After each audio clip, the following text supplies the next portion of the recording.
ফেরদৌস সাকিবা, তুমি মেয়েদের মধ্যে সম্মিলিত মেধা তালিকায় তৃতীয় স্থান অধিকার করেছো। আজকের এই ফলাফল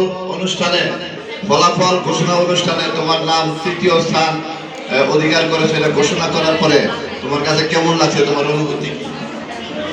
আসসালামু আলাইকুম ওয়া রাহমাতুল্লাহি ওয়া বারাকাতুহু।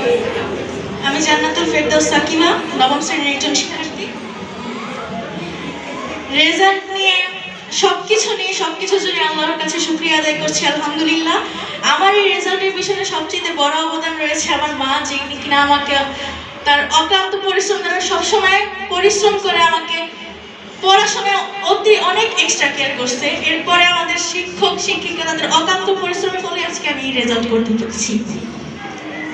সকলে আমার জন্য দোয়া করবেন যেন আমি ভবিষ্যতে আমার সফলতার স্বর্ণ শিখরে উঠতে পারি। ভবিষ্যতে কি হতে চাও? মেডিকেল নিয়ে পড়ার ইচ্ছা আছে।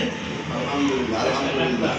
জান্নাতুল ফেরদৌস সাকিবা ভবিষ্যতে মেডিকেলে লেখাপড়া করে দেশের একজন খ্যাতিমান চিকিৎসক ডাক্তার হতে চায়। আল্লাহ তাকে কবুল করুক, সবাই বলে আমিন।